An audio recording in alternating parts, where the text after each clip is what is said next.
La mort, une histoire intérieure, Death and Inside Story. Nous, vous et moi, partageons un seul destin, une certitude qui dépasse toutes les autres. Peu importe qui vous êtes, ce que vous avez accompli, ou les rêves qui vous habitent, une vérité immuable vous attend au bout du chemin. Vous allez mourir. Pourtant, cette simple clarté est la vérité la plus ignorée de l'existence humaine. Nous vivons comme si nous étions immortels, repoussant constamment l'idée de cette fin inéluctable, nous accrochant à des illusions et à des histoires réconfortantes. Mais, et si je vous disais que cette fin que vous redoutez n'est pas une fin du tout? Et si je vous disais que la mort, si elle est bien comprise, peut être la plus grande opportunité spirituelle de votre vie? C'est le voyage au cœur de la vie et de la mort auquel je vous invite. Notre relation avec la mort est profondément déséquilibrée. Partout dans le monde, nous célébrons la vie comme une réussite et fuyons la mort comme un échec. Nous avons transformé cet événement naturel en tabou, en sujet honteux dont on parle à voix basse. Nous inventons des euphémismes pour en masquer la réalité et enseignons à nos enfants de ne jamais prononcer le mot. Cette peur viscérale est le fruit de l'ignorance. Nous ne connaissons pas la mort, tout simplement parce que nous ne connaissons pas vraiment la vie. Nous savons manipuler les apparences de la vie, ses possessions et ses plaisirs, mais que savons-nous de son essence fondamentale? D'où venons-nous? Où allons-nous? Ces questions restent sans réponse, et notre confusion face à la mort n'est que le reflet de cette ignorance plus profonde. Pourtant, la mort n'est pas un événement lointain qui nous attend à un âge avancé. Elle est là, en nous, à chaque instant. Regardez-vous respirer. Au moment de votre naissance, la première chose que vous avez faite a été d'inspirer. Au dernier moment de votre vie, vous expirez. À cet instant précis, si vous expirez et ne prenez pas l'inspiration suivante, vous mourrez. La vie et la mort sont intrinsèquement liées, inséparables, présentes dans une seule respiration. À chaque seconde, des cellules meurent en vous tandis que d'autres naissent. Cette danse éternelle est le rythme de l'existence elle-même. En ignorant la mort, vous ignorez la moitié de la vie. C'est comme refuser d'admettre une seule rive d'une rivière, niant férocement l'existence de l'autre. Or, sans l'autre rive, il n'y a tout simplement pas de rivière. La vie et la mort sont les deux rives essentielles entre lesquelles coule le torrent de votre existence. La conscience de la mort comme porte d'entrée vers la spiritualité. Cette réalisation n'est pas morbide, elle est au contraire le fondement même de la spiritualité. Lorsque vous réalisez profondément que vous êtes mortel, que votre temps ici est limité et précieux, une transformation intérieure s'opère. Soudain, les querelles futiles, les crises de colère inutiles et les soucis stériles perdent de leur importance. Où trouver le temps de se disputer avec quelqu'un, de nourrir une rancune ou de gaspiller un seul instant dans la stupidité quand vous savez que votre souffle peut s'arrêter à tout moment? Cette conscience de la mortalité vous pousse à regarder vers l'intérieur, à vous demander d'où vient cette vie et où elle va. Elle éveille en vous un désir naturel de comprendre, de percer le mystère de votre être. C'est le début du véritable chemin spirituel. Dans la tradition indienne, nous avons toujours reconnu cette valeur transformatrice de la conscience de la mort.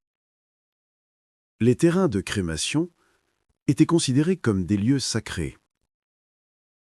De nombreux yogis, y compris Gautama le Bouddha, ont commencé leur quête en passant des mois à méditer dans ces lieux, observant les corps être consumés par le feu. Ce n'était pas par morbidité, mais pour imprégner la réalité de l'impermanence dans leur être entier. Lorsque vous voyez un corps se transformer en cendres, il devient impossible de continuer à croire que vous êtes ce corps, ses pensées ou ses possessions. L'illusion de l'immortalité s'estompe. Votre propre corps, témoin de cette dissolution, réalise la fragilité de son existence. Le résultat est un profond repos, une acceptation qui n'est pas psychologique, mais existentielle. Une fois que vous acceptez profondément la mort, la vie peut vous inonder d'une intensité que vous n'avez jamais connue auparavant. En rejetant la mort, vous teniez également la vie à distance. Je me souviens, dans ma jeunesse, avoir passé d'innombrables jours et nuits dans les terrains de crémation. J'étais fasciné. Je m'asseyais près des piles, regardant les corps brûlés. Souvent, il y avait un drame autour du bûcher. La famille pleurait comme si elle avait tout perdu, puis, au bout de 3/4 d'heure, elle partait, laissant le feu continuer son œuvre. Parfois, la tête à moitié brûlée roulait hors de la pile, comme un ballon. Je la ramassais et la remettais dans les flammes. Ces heures passées à observer ont inculqué une compréhension qui a transformé ma vie. En regardant un autre corps brûlé, vous pouvez, avec une pratique vigilante, substituer mentalement ce corps au vôtre. Lorsque vous pouvez faire cela, et rester assis paisiblement, il y a une profonde acceptation de la mort. Votre corps comprend alors qu'il n'est pas éternel, et cette compréhension apporte une profonde libération. Anatomie de la vie et de la mort, les bulles de mémoire et le karma. Mais pourquoi cette mort existe-t-elle? Pour le comprendre, nous devons plonger dans la mécanique biologique de la vie elle-même. Selon la vision du yoga, la vie que vous appelez moi ressemble à une bulle de savon. Cette bulle est composée de différentes couches de mémoire. La mémoire n'est pas seulement ce dont vous vous souvenez consciemment, c'est un accumulat de bien plus profond. Il existe 8 types fondamentaux de mémoire dans cette existence.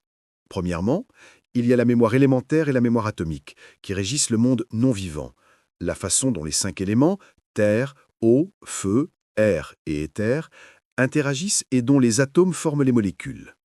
Ensuite, il y a la mémoire évolutive, qui a façonné la forme humaine à travers les âges, vous donnant 2 yeux et 2 mains, plutôt que la forme d'un autre animal. Sur cette base s'ajoute la mémoire génétique, transmise par vos parents, faisant de vous une entité unique. Vient ensuite la mémoire karmique, qui est l'accumulation de toutes les impressions que vous avez collectées à travers le processus d'évolution lui-même. Enfin, il y a les mémoires liées à l'esprit. La mémoire inconsciente, le vaste réservoir dont vous n'avez pas conscience, la mémoire subconsciente, juste sous la surface, et la mémoire consciente, celle dont vous pouvez vous souvenir et parler. Ces 8 types de mémoire combinés constituent votre entité et déterminent la manière dont vous vivez et mourrez. Ici, l'existence humaine est dépeinte comme une bulle dont la paroi représente les mémoires karmiques accumulées qui définissent notre identité. Ces mémoires sont si puissantes qu'elles survivent à la mort et poussent la bulle à se réincarner dans un nouveau corps, ce qui les fait ressembler à l'âme immortelle. Mais le but spirituel est d'affaiblir et d'amincir cette paroi karmique. Cela se réalise soit en élargissant considérablement la conscience intérieure pour que la paroi s'étire et s'amincisse naturellement, soit en s'engageant dans une action intense et désintéressée qui affaiblit la paroi de l'extérieur. Lorsque la paroi est suffisamment mince et que la bulle éclate, tout disparaît et l'on atteint le nirvana, la libération ultime, passant des chaînes de l'existence à la liberté du non-être. Les structures énergétiques et le processus de séparation. Pour comprendre comment se produit cette séparation du corps, nous devons examiner la composition énergétique de l'être humain. Dans le yoga, nous considérons l'être comme étant constitué de 5 enveloppes, ou kosha. 1. Annamaya kosha, l'enveloppe extérieure, le corps physique, littéralement le corps nourri par la nourriture. 2. Manomaya kosha, la deuxième enveloppe, le corps mental, qui englobe vos pensées et vos émotions. 3. Pranamaya kosha, la troisième enveloppe, le corps énergétique, la force vitale qui anime les 2 premières. Ces 3 enveloppes sont de nature physique, bien qu'à des degrés de subtilité différents. Ce sont elles qui sont marquées par le karma. 4. Vijnanamaya kosha, la quatrième enveloppe, le corps éthérique, un corps de transition entre le physique et le non-physique. 5. Anandamaya kosha, la 5e et la plus profonde enveloppe, le corps de la béatitude. Il n'a pas de forme.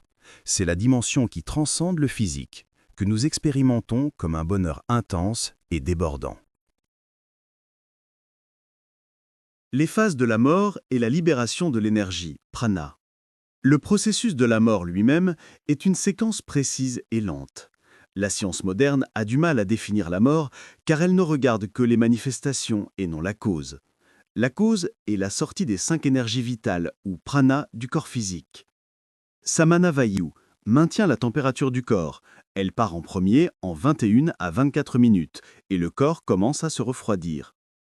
Pranavayu, responsable de la respiration et de la pensée. Elle quitte entièrement le corps en 48 à 90 minutes.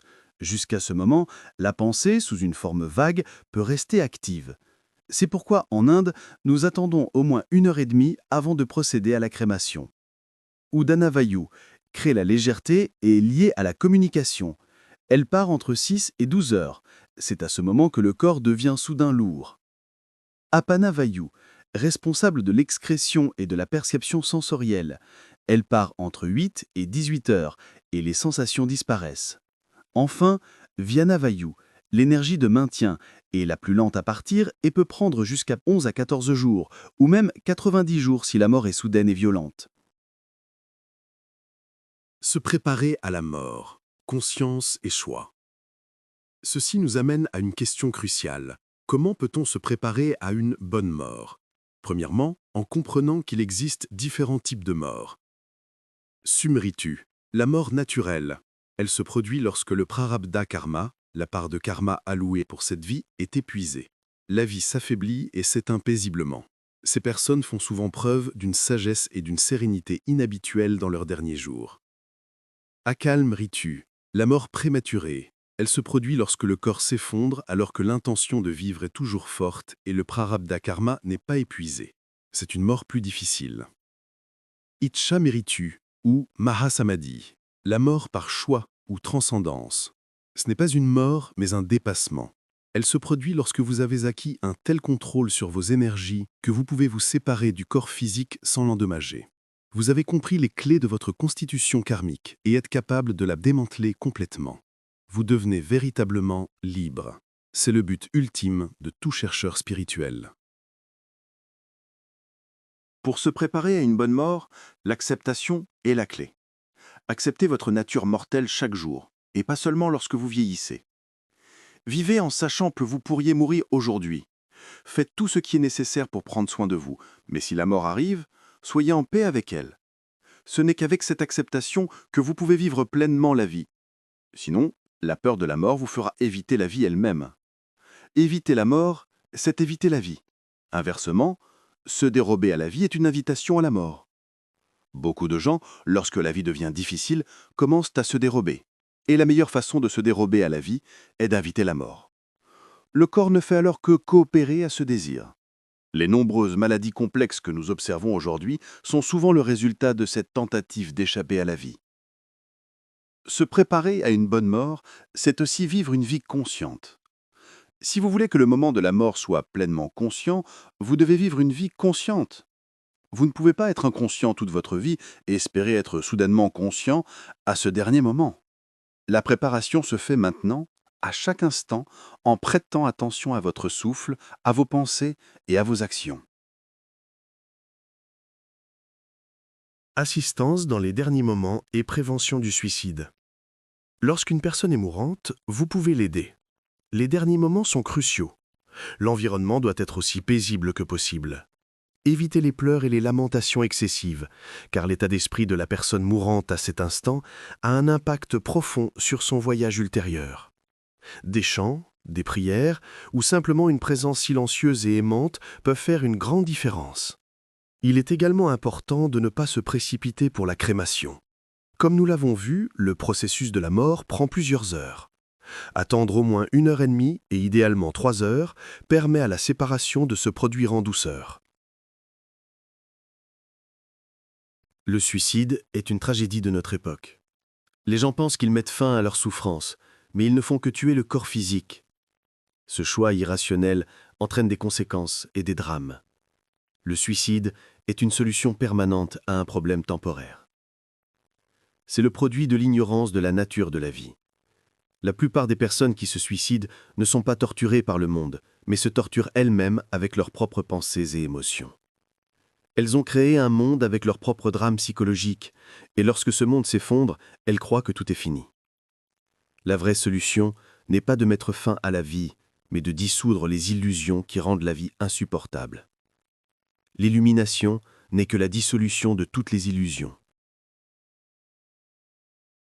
Conclusion, le but ultime est la transcendance.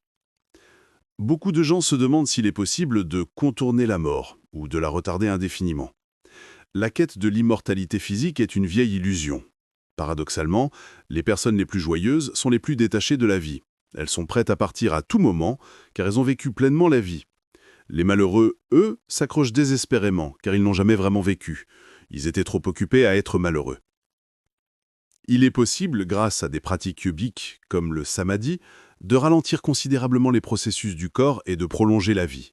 Mais à quoi sert de vivre 400 ans si vous êtes une momie, si votre esprit a quitté le jeu avant votre corps? Sans une sadhana, pratique spirituelle profonde, prolonger la vie n'est que prolonger la souffrance.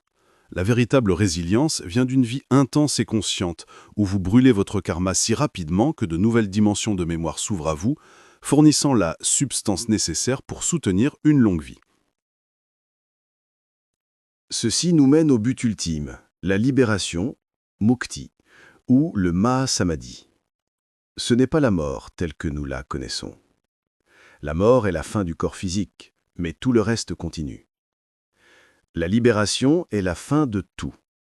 C'est la dissolution complète de toutes les enveloppes, physiques, mentales, énergétiques et éthériques. La 5e enveloppe, le corps de la béatitude, qui est la conscience essentielle, fusionne simplement avec l'univers. Il n'y a plus de « vous ».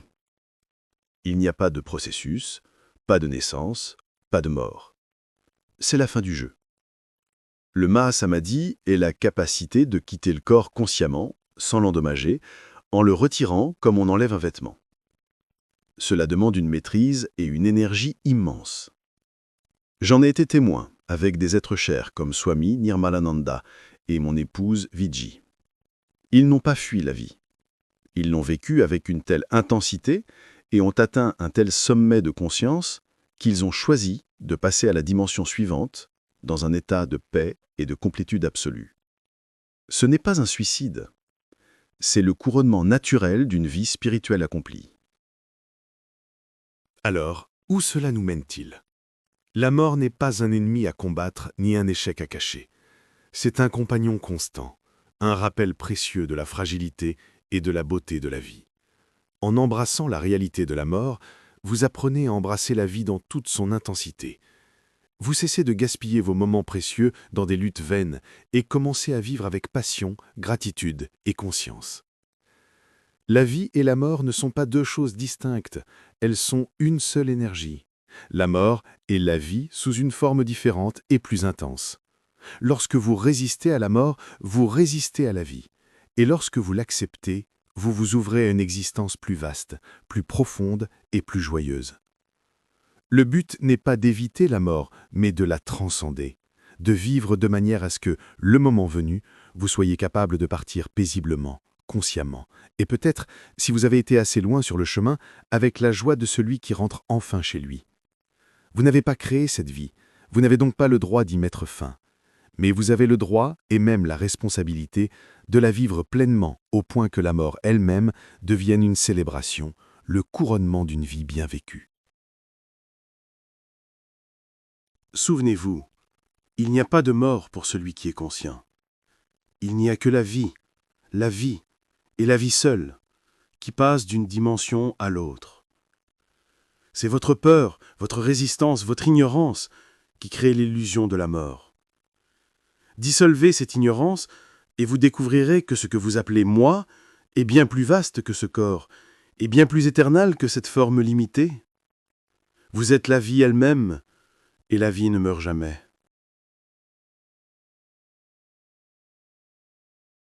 Critique du traducteur. Un dialogue entre le mysticisme et la foi. Par Hamza Benkati.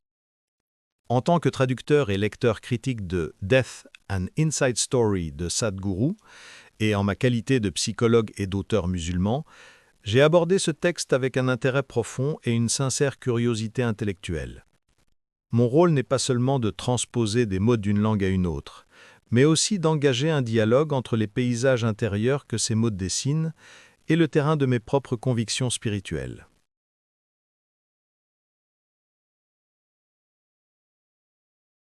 Point d'accord et d'admiration. Je dois confesser une admiration certaine pour la profondeur et l'audace avec lesquelles Sadhguru aborde le sujet le plus tabou de l'existence humaine.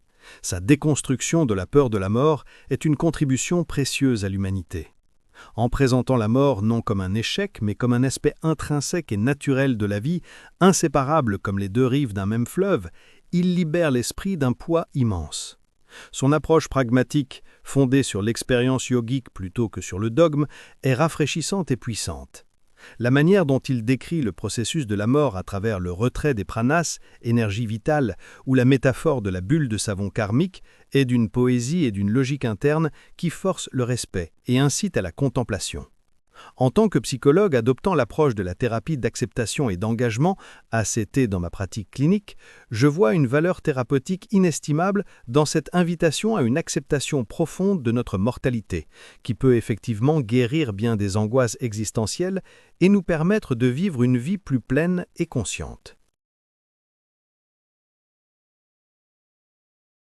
Point de divergence fondamentale d'un point de vue islamique. Cependant, en tant que croyant musulman, je me trouve en désaccord avec Sadhguru sur un point fondamental, qui touche à la finalité même de l'existence. 1. La valeur testimoniale au lieu de la dissolution.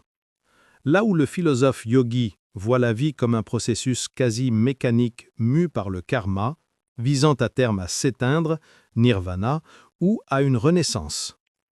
La vie est une opportunité de brûler du karma, d'élargir la bulle de conscience pour finalement la dissoudre dans le néant de la non-existence.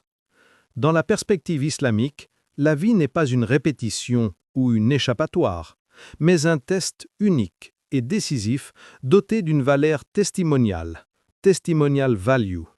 Nous ne sommes pas ici pour nous dissoudre, mais pour nous construire, pour être éprouvés dans notre moralité, notre justice, notre compassion et notre soumission à Dieu. Chaque souffle est un témoin de notre choix. 2. Le respect du corps et la résurrection. Je ne peux souscrire à l'idée que le corps, après la mort, ne soit qu'un amas de nourriture voué à la crémation. Le respect que nous portons à la dépouille mortelle en islam, le lavage rituel, l'ensevelissement, est un hommage rendu à ce temple de l'âme qui a abrité le souffle de Dieu et qui a été le champ de l'épreuve terrestre. C'est un acte de foi qui affirme que ce corps sera ressuscité pour le jugement. 3. Le but final, réconciliation et non libération de l'existence. Le point culminant de notre divergence réside dans le concept de rendition des comptes. Pour Sadhguru, la libération ultime, mukti, est une liberté de l'existence elle-même. Pour moi, la libération ultime est une réconciliation avec le Créateur de l'existence. Après la mort, nous nous tiendrons devant Dieu, le Tout-Puissant, le Très Miséricordieux. Il y aura une rétribution pour le mal et une récompense immense, le paradis, entourée d'une miséricorde divine infinie. La question rhétorique coranique « Pensiez-vous donc que nous vous avons créé en vain et que vous ne seriez pas ramenés vers nous ?» Sourate Al-Mu'minun 115 est un rappel cinglant. Notre existence a un but sacré, une responsabilité et une destination finale en Dieu. Conclusion. La lecture de Death and Inside Story a été pour moi un exercice profondément enrichissant. Sadhguru est un guide incomparable pour naviguer sur les eaux intérieures de la peur et de l'acceptation. Il nous apprend à mourir à notre ego et à nos illusions dans cette vie même. Mais mon âme de croyant trouve une réponse plus complète, plus juste et plus pleine d'espérance dans le récit divin. Nous ne sommes pas nés pour disparaître, mais pour témoigner, pour être éprouvés et finalement pour retourner à celui qui nous a créés afin de recevoir de sa main la justice parfaite tempérée par une miséricorde infinie. La véritable histoire intérieure de la mort est, selon moi, celle qui se joue dans le dialogue éternel entre l'âme et son Seigneur.